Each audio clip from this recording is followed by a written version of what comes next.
Hello, everyone, and welcome to today's SANS webcast, Securing Building Management Systems and Data Centers with OT Security Monitoring, sponsored by CyberX.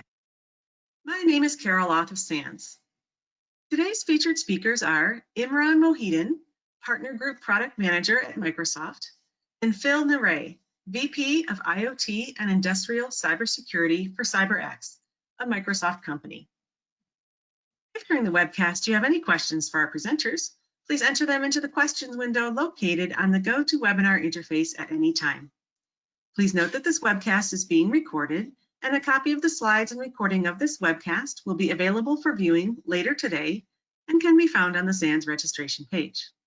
And with that, I'd like to hand the webcast over to our presenters. Thank you, Carol, and welcome everyone to our SANS webinar today. This is Phil Neray. I'm pleased to be joined today with Imran. I'm going to start with some context setting and then pass it over to Imran. I'm going to talk a little bit about what is OT security and how it's different than IT security. Some of you may be new to OT security. So I'm going to talk about some of the differences, but also some of the similarities.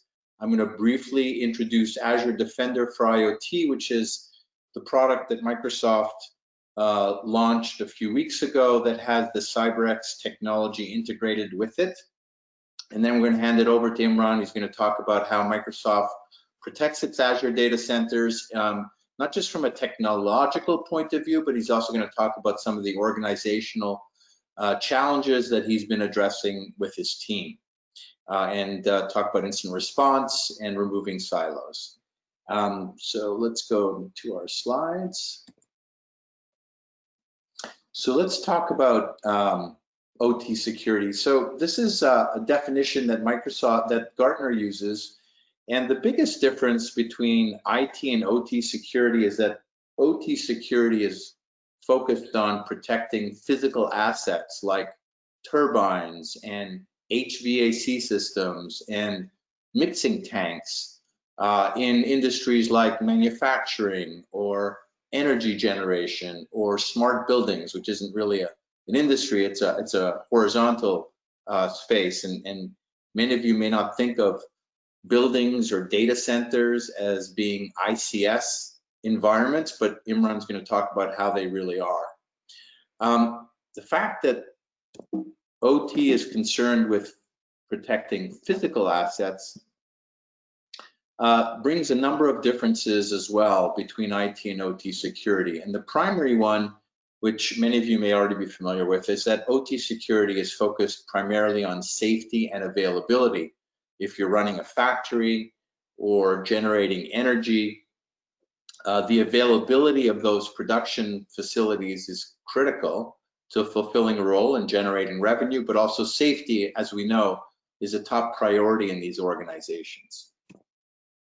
Certainly, you've all heard about how the protocols that are used in OT are different than the ones used in IT, excuse me. So we're talking about industrial protocols that might be proprietary or used only for certain manufacturers like Rockwell Automation, Schneider Electric, Yokogawa. The devices are embedded devices, but there are also legacy OS platforms used to monitor the processes and also to program these devices. Traditionally, these environments were air-gapped, but with digital transformation, that has changed.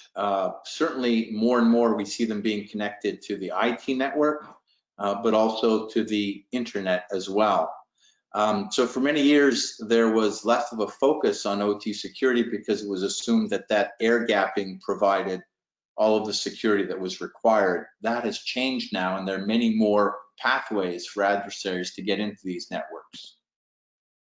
The biggest difference is that whereas in IT security, we've spent 15 years or 20 years or so adding layers of telemetry and monitoring and control, in the OT environment, most SOC teams and most CISOs have little or no visibility into their OT risk.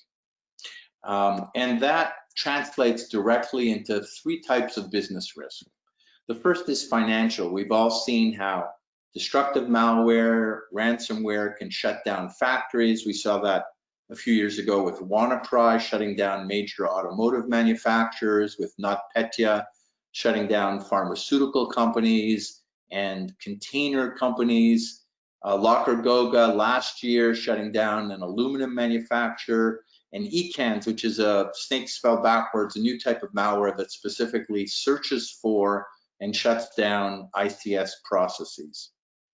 The second type of risk is IP theft of trade secrets, such as information about proprietary manufacturing processes or formulas. Interesting example here is one that was discovered by Microsoft Security Research, in which adversaries were compromising vulnerable IP-connected devices that still had default credentials. The very first thing they did when they compromised those devices was to scan the network to look and see what other systems they could access to get access to sensitive intellectual property. And the third, of course, is safety. And there's many examples here. The Triton attack on a petrochemical facility and the safety controllers in that facility is a prime example. Another example would be an attack that was, or a campaign that was discovered earlier this year, in which known vulnerabilities, but that were unpatched in building access control systems, were being exploited. These are vulnerabilities that have a vulnerability score of 10 out of 10. Remote execution from an unauthenticated attacker would allow them to compromise these systems. We've also recently heard Gartner using a term called siegeware, in which you can imagine cyber criminals locking up a facility and keeping the occupants inside until the ransomware is paid. So Gartner has also recently written about something they call cyber physical systems, or CPS, and mentioning recent reports by the FBI and the NSA about attackers going after these systems. And they've made some predictions that CEOs will be personally liable for cyber physical incidents, similar to the way they became personally liable for Sarbanes-Oxley related violations about 10 years ago, that will result in a large financial impact, and that we should be focusing on ORM, operational resilience management, beyond what we have as an industry traditionally focused on, which is information-centric cybersecurity, protecting the data, either the security or the privacy of the data. What they're suggesting now is that we should be focusing on resilience, or cyber resilience, from an operational point of view. And the FBI report that they're reporting to, or the CISA report, is this one, came out just a few months ago, in which CISA reported that adversaries were using many of the same tactics that we saw in the Triton cyber attack to compromise embedded devices in OT systems. And then they had 3 recommendations: creating an accurate and detailed inventory and map of your OT network. Number 2, using the information about the asset inventory to prioritize how to address the vulnerabilities and risks, such as unpatched systems, or unauthorized connections between subnets, or perhaps unauthorized connections to the internet. And then finally, implementing continuous monitoring with anomaly detection.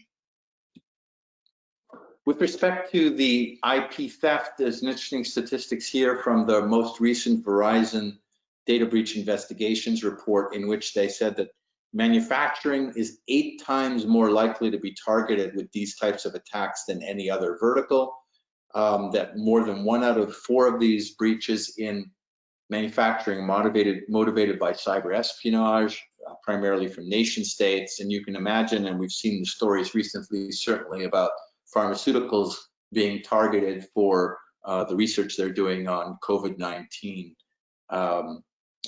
research. So let's talk about Azure Defender for IoT. This is the product that Microsoft offers that integrates the agentless security that CyberX has developed over the last, since 2002. And it has a number of use cases. Number 1, asset discoveries. What devices do we have? How are they communicating? Obviously, if you don't know what you have, you can't protect it. But this information is also very useful in implementing zero trust strategies, where you know what assets you have, you know how they're communicating, and it makes it much easier to isolate them and segment them on their own networks. Number two, how do you prioritize addressing vulnerabilities with those devices for your crown jewel assets? Those are the assets and processes were they to be compromised would cause a major revenue impact or safety incident. Continuous monitoring, but not just the monitoring, also how do you respond, how do you investigate, how do you do threat hunting? And then a fourth one, which is not cyber related, but turns out to be huge value for our clients, which is they have the control engineers working in these plants have very little visibility themselves into what's going on these networks. So when a device starts to malfunction or is misconfigured and is spewing packets all over the network and causing systems to go down, how do you look at that traffic and identify which device is the culprit? And that turns out to be a huge benefit for the folks in the plants themselves. And then finally, many organizations, traditionally there have been silos between IT and OT. So how do you break down those silos? How do you communicate incidents from one team to another in a common language with a common understanding, and leverage all of the workflows and tools that we've built out over the years in our SOCs to handle these incidents? Certainly, the workflows may be different. They may need to be modified. You know, for example, if an attacker is downloading new control logic into your controllers, you know, you need to investigate to see if it was a malicious upload or a legitimate one. But you want to be able to leverage the people in your SOC and train them in how to handle these types of incidents in a different way, but using some of the same tools, the same SIMs and SOAR tools that you already have, ticketing systems, for example.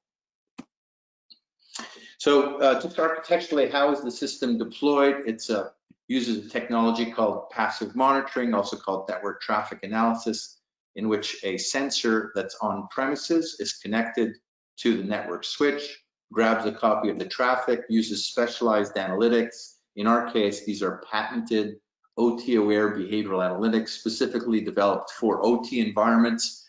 If you try to use behavioral analytics algorithms that were developed for IT networks in an OT environment, you're not going to get optimal results. It's going to be a much longer learning time, and you're going to get more false positives and false negatives. So CyberX is the only company in the industry that has developed a patented behavioral analytics approach that is specifically tuned to OT networks using something called finite state machine modeling.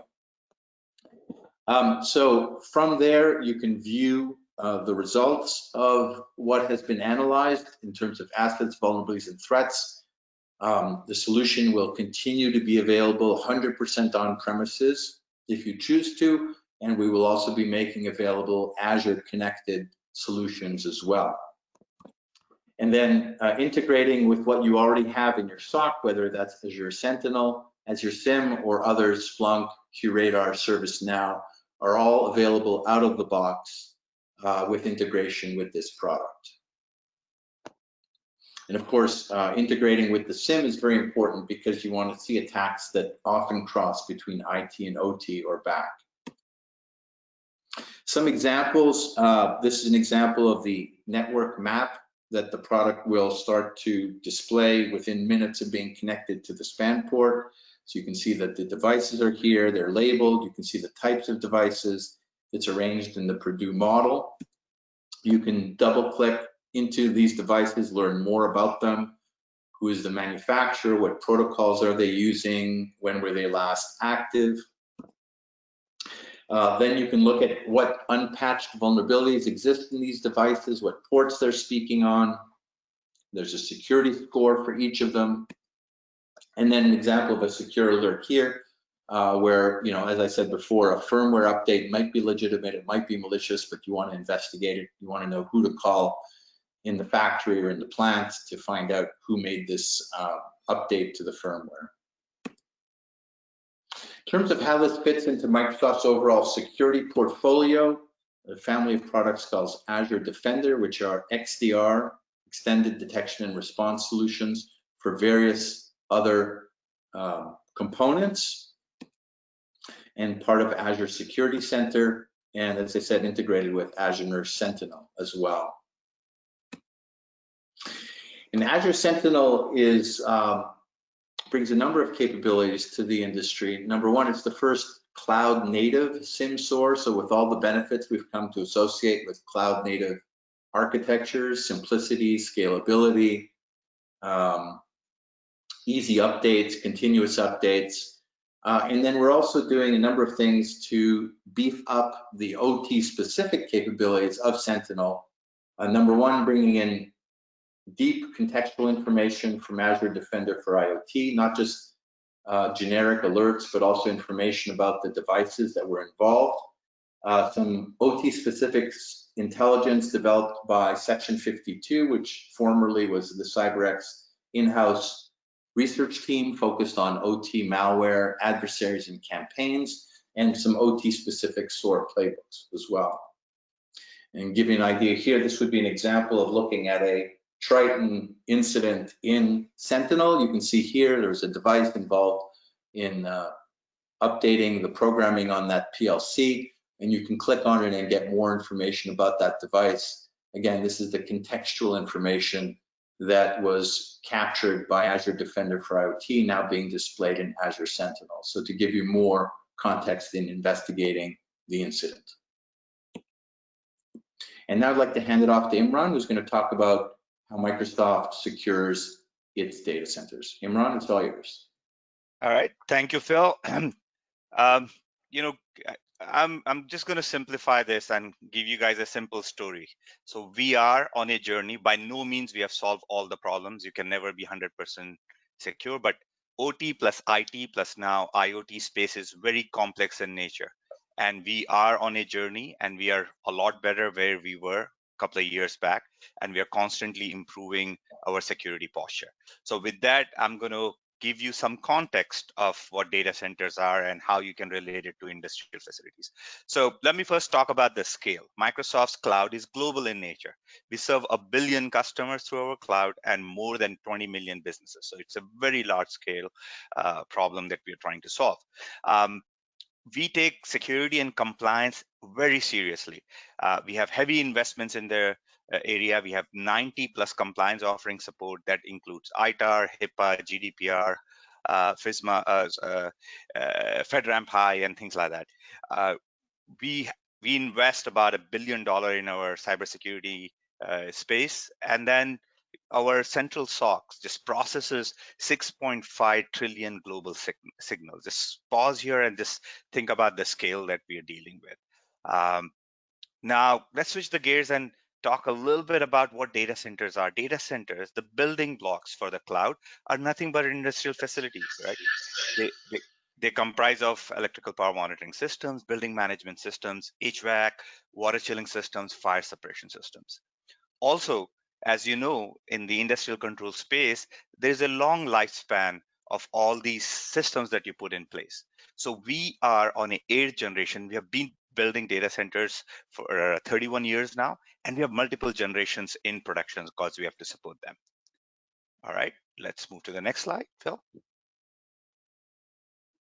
All right, Phil touched on it, just kind of to ground us in the data center world, threat landscape, the crime syndicates are really targeting a data center because there is activity increase in ICS OT facilities. Ransomware is something that's been hit by a lot of cloud hosters, and they have been impacted, and that's been in the news.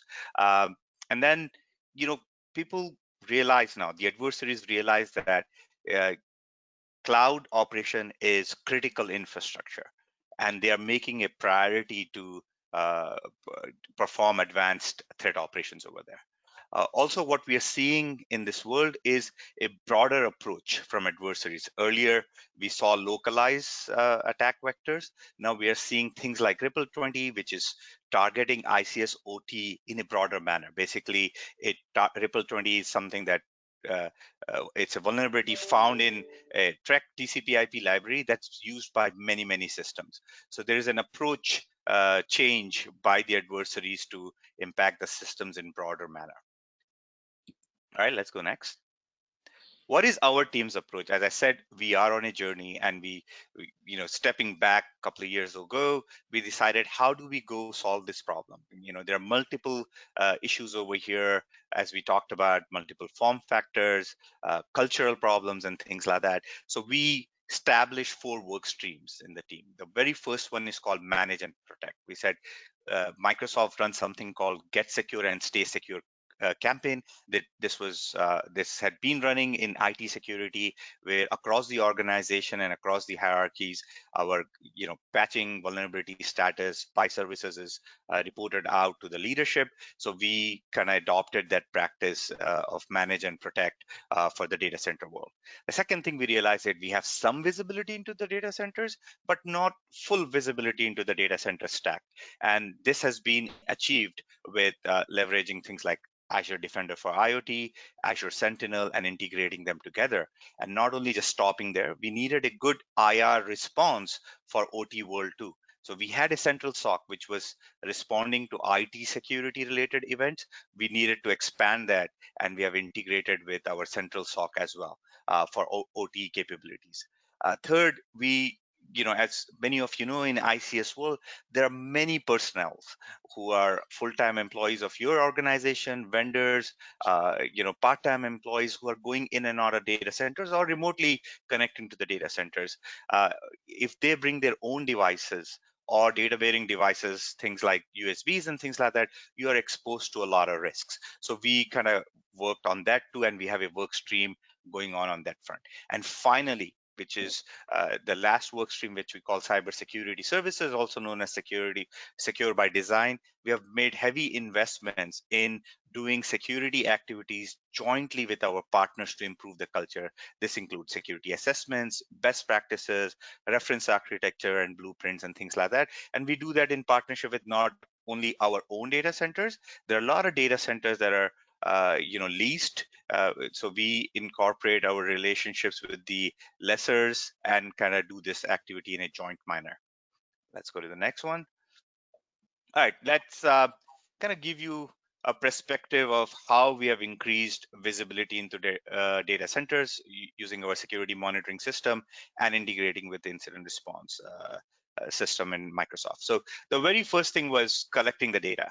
We realized very quickly that we don't want partial picture. We want to correlate and get a full picture of what's going on in data center. So we collect data from various systems, whether it be Microsoft managed secure devices, physical access, biometrics, badging, domain controllers, AD, firewall logs.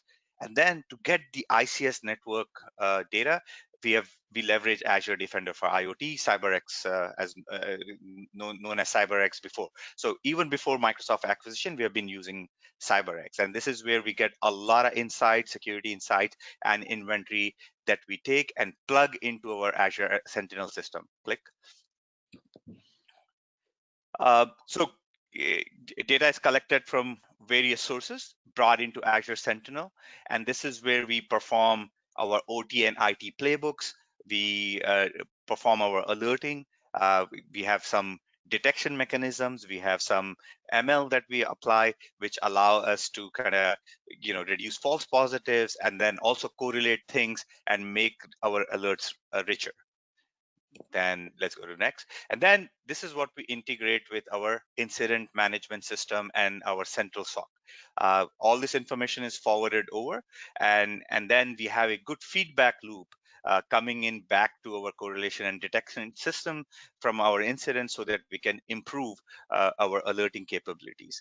Again, this has 3 different silos, but using Azure Defender for IoT and Azure Sentinel, we have brought these 3 different silos together, democratizing the information across many groups in Microsoft. So multiple teams in Microsoft are now have access to this information in context of an event or an incident by adhering to privacy and compliance. Okay, let's go to the next slide. So switching the gears a little bit, we talked about the technology part, but over here, to be very candid, in the earlier days when we were approaching to the problem, we were not empathizing with the OT persona as much, right? We just felt naturally, why aren't they tech savvy? Why these are basic things. Why don't they think about the world in the way IT security sees? We didn't realize, hey, a simple patching could cause a disruption and then bring the systems down in production, and it could lead to safety implications, availability implications. So we spend a lot of time to deeply understand OT persona. So our team shadowed the OT activity by making site visits and bridging the gap with them and establish a good relationship. And then we establish a common vocabulary when we talk to each other, which really helped. And then we made them feel that their subject matter expertise is really important. And then they are our customers, and we are trying to solve the problem for them. Um, we also acknowledge and appreciated their priorities, right? Importance of life, importance of safety and availability. I think those were our big learnings, and then incorporating that in our daily activity just build the bridge a lot better. Um, so they had preconceived feelings about how IT security approaches. If they come, they would cause disruption. They're just a different team, and there would be audit and escalations. And this had happened, in the past too. So now what we do is we give the information in their hands first. It's not like, hey, look, leadership, this is what this team is not doing well. Rather, hey, we found a problem. Let's solve it together. So that's the approach we take now. And then with these tools, Azure Defender for IoT, our end-to-end security monitoring system, Azure Sentinel, we are giving them resources and data to proactively plan for worst day activity. And the net is we are taking a proactive approach versus reactive approach with this with our OT partner team. Again, double clicking a little bit on the approach, persona empathy was really important. Growth mindset is a key principle at Microsoft that you got to constantly learn. So focus and understand OT plus IT persona together and what's going on in their environment by both the teams. That really helped. I talked about site visits and shadowing, doing two-way trainings and setting up websites. I'll give you an example of that. We have set up a dedicated portal. What should you do when things happen? If you feel there is a security incident, who should you reach out to? Simple things like having aliases that you can make a request to, or identify people or groups that you can reach out to really help. Proactive versus reactive approach, we talked about it, right? Like instead of just doing this red team activity and sharing it with the leadership, we do that in a joint manner by keeping them in the loop, the right people, not everyone. And then we do a lot of security assessments together. And then also we have implemented a security assurance process to help the teams kind of make a request for security related items. Toolings and services, we talked about it. We have built multiple tools to kind of manage the asset inventory, the security monitoring and end-to-end security monitoring and response systems really helping. And then we have identified what success should look like. What does a blueprint in a typical data center should look like, and where are we? So doing that assessment and doing that comparison really helps. And finally, something that you cannot ignore and goes a long way is bridging that gap and bridging that relationship through informal means. Right now we have COVID, but we still do virtual connects and things like that. But we start doing lunch socials, weekly happy hours, and monthly connects. Right, so this is an example of a simple, and you can click next over here, Phil. So this kind of shows setting up a dedicated site for our team who builds data centers to reach out for security related events. Who do they reach out to? Who are the people they can contact to if they have a pen test request? Who should they reach out to? So this really helped and kind of streamlined a lot of communication between the two groups. Let's move on to next. The other thing that we did is as I mentioned, one more click, Phil, please. We standardized the communication and the vocabulary, not just with the language and terminology, but also with metrics. So the manage and protect work stream covers the metrics, and we have definition of saying, okay, when we say you have code integrity metric, what does it mean? JIT, What does it mean? Who do you contact to? Who owns that metric? And what's the definition of the metric? And we provide a tool which kind of shows your security posture across your services in one place, right? So it says, here's how my vulnerabilities are. This is this is how I'm doing on TLS and things like that. And this rolls up. It's not just specific to the team. In an org file you can click. So if you see, I can search by organization, I can search by service, I can search by people, and this gives a rolled up view. So this information is given in the hands of the actual operators who can look at this information and act on it in proactive manner. So this information is looked at by individuals to drive their action items on daily and weekly basis, and on monthly basis leadership reviews where are we with our security posture and how are we improving on our action items. Let's move on to the next. This is just an example how we collaborated with multiple teams. We talked about central SOC, we talked about our central security team, plus the data center builders team. We came together and we said, okay, what should happen when we have an incident? How do we come together, and what's a standard IR process and set of playbooks look like? This is just one example, and then we have created a work streams and we have codified and document this so people know what happens. And this type of proactive behavior really helps. Let's go to next. So now, what overall, we talked about how we have increased visibility into the data centers and how are we helping improve the culture. Again, on a journey, a lot of improvements, heading in the right direction, but still a lot more work to do. Leveraging Azure Defender for IoT and Azure Sentinel, what are we getting? One of the things that we are getting is improved critical environment inventory. Earlier, we used to have static inventory. We had something, but used to be stale. It was just hard to keep up with.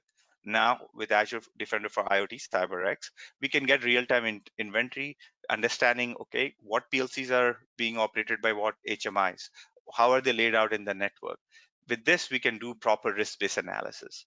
We are also able to, leveraging Azure Sentinel and Azure Defender for IoT, correlate security significant events, as I talked about, across multiple sources.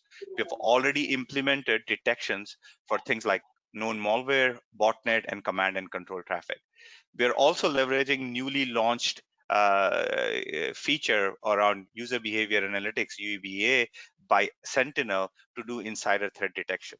As you know, as many of you may know, that ICS networks are very interesting. As Phil touched on it earlier, we thought we had segregated them, but not really. Things have changed. We have gotten a lot of disruption from connectivity means, commoditization, and how our corporate networks are porous with these networks. So our personas straddle between these two networks, right? That's their journey. So people go in, they download architectural designs and related documentation from SharePoint, and then they go and operate on the actual ICS OT network to change the settings, or use a facility operation engineering workstation to deploy ladder logic or something like that. So if you don't track the user profile from an end-to-end manner, you won't be able to understand insider threat properly and understand the user behavior in an effective manner. So that's where we are. We are maturing to implement UEBA analytics across the user journeys, across the persona journeys. Then, as I mentioned earlier, our response playbooks were just IT centric. We have now added OT plus IT related items, and then we have also implemented some logic apps capabilities to integrate with our SOC for automation purposes. Finally, this is one area we are maturing on. We had once we added Azure Defender for IoT, we got a lot of alarms and a lot of events, and then we got on this journey to reduce the alarms and find needles in the haystack, which we are able to do with the capabilities that are provided by both Azure Defender for IoT and Azure Sentinel. And this is something we are constantly improving so that we kind of detect only the right anomalous behavior while reducing the noise. right, so this is my final slide. So I just want to share with you, right, there is a lot of work happening. We are a good showcase of the technology components that Phil talked about, but we are not there yet. We are on a journey, and because not that we lack gaps, but this space is evolving, as you all know. Every day there is a new innovation coming up. The cost improvements is pressuring the systems. The connection to the cloud, the opportunity over there is pressuring the system. So we go with healthy dose of humility. We are building the data centers of different form factors. You may have seen the videos or in the news on the underwater data center. We are building small data centers, big data centers, and then we're also, like many companies, investing in 5G space and things like that. So your security posture needs to be constantly evolved and improved with changing times. So this is where we are constantly learning and evolving, and we have multiple generations, as I mentioned earlier, and we are building many more generations. That's our biggest learning, that you have to have that growth mindset. Second, not everything we do in IT security can blindly be applied to OT security. This was our biggest learning. As I mentioned earlier, if you try to patch a OT system, there could be huge repercussions. You may just bring down your operations, causing safety risks. The liberties that you have in the IT world cannot be just blindly applied on OT world. So that empathy is super important. The third learning is, though we cannot take everything in IT security and apply to OT security blindly, but there is a lot of patterns in the IT world that can be applied to OT, and there has to be a model where we can take our assets and leverage them with context of OT. So, talked about Azure Sentinel. It was a typical SIEM, but what if, it has OT capabilities built in? Azure Defender for IoT is another example. This is where we are making heavy investments as Microsoft to appreciate what the need is in the OT space, and hence the acquisition and how it's getting integrated, as Phil touched on, with overall Microsoft stack. We have Microsoft Threat Intel Center, Mystic, that is being integrated and has been expanded with OT capabilities. CDOC is our cyber defense operations center, Central SOC, which is now being added with OT playbooks. So yes, do not blindly apply IT security, but at the same time, do not throw away IT security best practices, mature them and boost them with OT capabilities. That's the biggest learning we had. We talked about addressing the culture gap. Again, this is also a journey. You cannot just, it's a dial. You have to constantly improve. It's not that, hey, our culture is perfect. So you just have to live the principles and the guiding tenets, and kind of improve the relationship with the teams constantly. So I think that's something you cannot just you found the way to improve it, and it's a constant practice. Fifth item is being proactive rather than reactive, and we touched on it a couple of times. And then one final thing is, we cannot do this alone. So we are leveraging partnerships. We have broader partnership with ICS cybersecurity teams, whether it be FireEye. CyberX has obviously become Microsoft's asset now. We have partnerships with Dragos and other companies, all our lessors, and hence, coming together as a community and helping the community improve their OT plus IT security posture is the way to go. So that's a big realization that Microsoft has. Well, thank you, Imran. We're glad to answer some questions, or we can send everyone back with some free time. But before we go to any of the questions, I just want to point out some other sources of information if you want to learn more. There's a page on the Azure site about Azure Defender for IoT. You can also view an on-demand session from our recent conference called Microsoft Ignite, where you'll see a demo and specifically talking about the Triton attack, and it will also show the integration with Azure Sentinel. And then you can learn more about the architecture on the CyberX website, conference that's going on right now until tomorrow called Cybersecurity for Critical Infrastructure, CS4CA. And then also both Imran and I will be speaking at the upcoming ICS Cybersecurity Conference. Again, it'll be virtual. Every year it gets held in Atlanta. And then some other on-demand webinars and white papers that you might be interested in.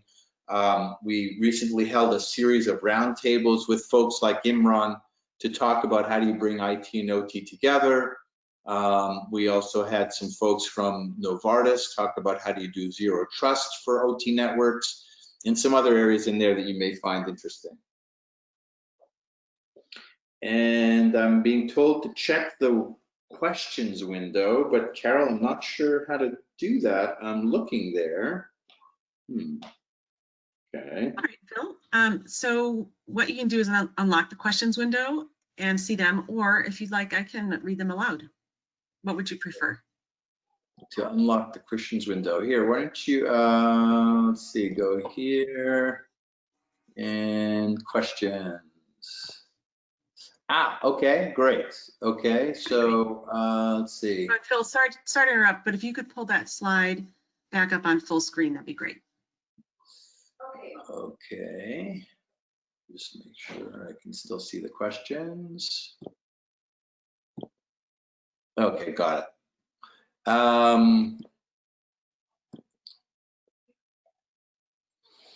Okay, so there's a question from someone about Azure Sentinel, and he's asking if you have both IT and OT signals mixed together, how do you separate them so that the IT infrastructure team can focus on the IT signals and another team can manage OT? Imran, what are your thoughts on that one, please? It's a good question. So we do not mix IT and OT signals without context. Our OT and IT signals are mixed together by the hierarchy. So what we do is we identify a concept of a facility or a data center and then say these are IT devices joining to OT. If we try to just look at IT in a silo, in a facility, then we'll miss the complete picture. So our goal is to put all this information together and understand what's happening in ICS facility from an end-to-end manner and identify anomalies. However, for the services, they have a different stream coming into Sentinel, which do not belong to facility, and it's not mixed together with the OT landscape. OT plus IT is encapsulated with a concept of a facility and an environment.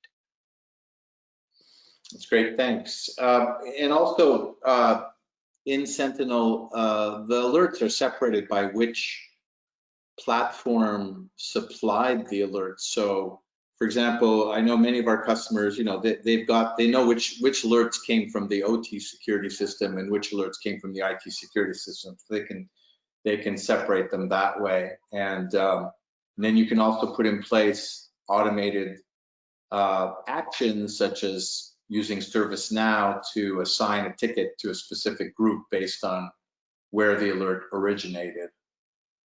I have a question here from someone about noting that many OT devices are still working on old operating systems. In fact, in CyberX's 2020 ICS Global Security Report, we found that 71% of all facilities were still running older and unsupported versions of Windows. So what do? You can't necessarily upgrade them because that would require revalidating the applications and retesting. And if everything's working, nobody wants to upgrade them. So what we've found is that if you implement continuous monitoring as a compensating control, even if you haven't upgraded those older operating systems, you will immediately know when one of them is being attacked, and then you can quickly take action. Most cybersecurity folks today recognize you're not going to prevent intrusions. The trick is, how do you detect behavior that would indicate an intrusion so you can very quickly mitigate that attack before it blows up your plant or shuts down your plant or causes any safety incidents. Question here, does CyberX support the SaaS model? And the answer is yes. Many organizations still want to run it completely on premises, and we will continue to offer it that way. But we will soon be offering an Azure connected SaaS model for the Azure Defender for IoT that will allow you to benefit from all of the cloud related benefits of SaaS, automated updates continuously, scalability and simplicity. Question about, can you please describe the main features of the sensors? So as you saw in that slide, the sensors can be either physical or virtual. Some clients prefer a physical sensor because it's easier to manage from the point of view of they know it's an appliance, it's sitting in a rack in their data center. But others prefer the benefits of virtual, which obviously has other simplicity benefits. Often the key issue is, do you have a virtual infrastructure in your OT network? And if you don't have a virtual infrastructure in your OT network, it'll be difficult to connect that virtual appliance to the OT network switch that it needs to be connected to. So sometimes that becomes the key way of deciding if you're going to use a virtual or a physical appliance. Let's see, what are some of the other questions? So there's a question here, many OT devices need administrative access for day-to-day tasks. So how do you isolate the network? I'm not sure if I really understand this question, but it turns out that one of the key attack vectors for the adversaries is remote access from the IT network to the OT network, leveraging, for example, stolen credentials. So if an adversary manages to get into your IT network, maybe through a phishing attack that steals legitimate credentials, giving the adversary remote access to the OT network, they can then get into the OT network and using those credentials have administrative access to your critical systems. This is a technique that's been used way back. The first Ukrainian grid attack, they used this technique, but it's been used many times since. So it's another example of why you need behavioral analytics to detect this type of anomalous activity. And you can't rely on static IOCs because they're not necessarily using malware. They might be living off the land tactics, using PowerShell or, RDP to get to your RDP followed by PowerShell to get to your systems. You need to be able to look for suspicious or unauthorized behavior. You can't rely on signatures because they're not necessarily using known malware to do it.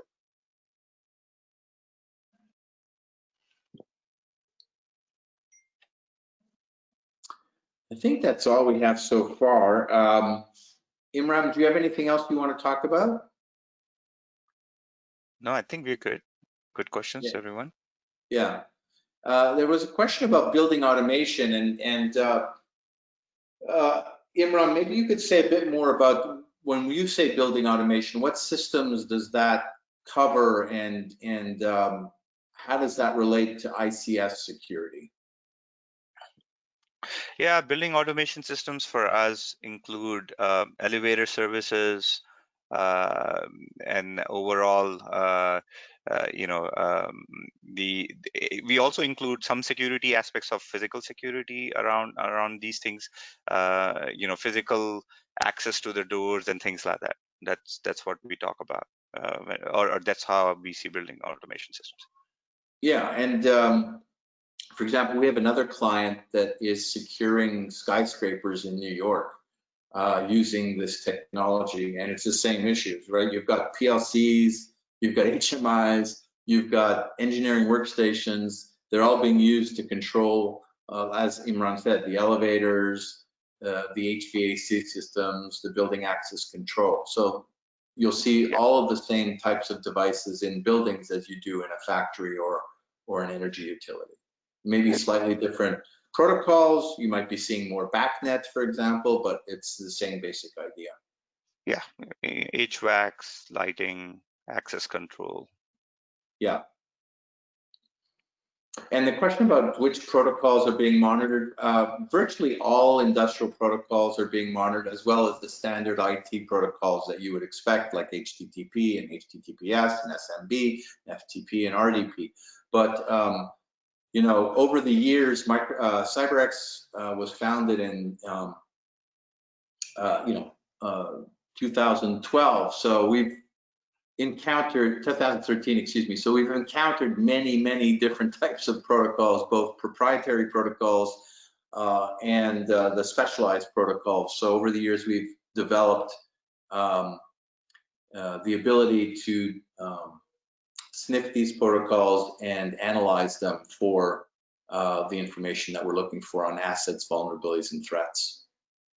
Okay, well, with that, I think we'll close the webinar. Back to you, Carol. All right, well, thank you so much, Imran and Phil, for your great presentation, and to CyberX for sponsoring this webcast, which helps bring this content to the SANS community.